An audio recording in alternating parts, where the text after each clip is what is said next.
ଜଟଣୀସ୍ଥିତ Khordha road ରେଳମଣ୍ଡଳ କାର୍ଯ୍ୟାଳୟରେ ରାଜଭାଷା ସପ୍ତାହ କାର୍ଯ୍ୟକ୍ରମ ଅନୁଷ୍ଠିତ।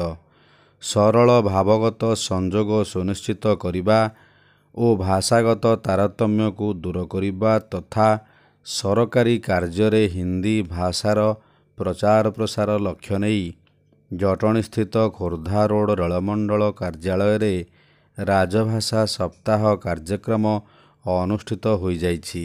ଏହି କାର୍ଯ୍ୟକ୍ରମରେ ଖୋର୍ଦ୍ଧା ରୋଡ଼ ରେଳ ମଣ୍ଡଳ ପ୍ରବନ୍ଧକ ଆଲୋକ କୁମାର ତ୍ରିପାଠୀ, ଅତିରିକ୍ତ ପରିଚାଳନା ରେଳମଣ୍ଡଳ ପ୍ରବନ୍ଧକ ପି.କେ. ବେହେରା, ଅତିରିକ୍ତ ଭିତ୍ତିଭୂମି ରେଳମଣ୍ଡଳ ପ୍ରବନ୍ଧକ ଶୁଭ୍ରଜ୍ୟୋତି ମଣ୍ଡଳ ଇତ୍ୟାଦି ବରିଷ୍ଠ ରେଳ ଅଧିକାରୀ ଓ କର୍ମଚାରୀମାନେ ଯୋଗ ଦେଇଥିଲେ। ଏହି କାର୍ଯ୍ୟକ୍ରମ ଆଜି ରାତି 7:30 ସମୟରେ ଅନୁଷ୍ଠିତ ହୋଇଥିଲା।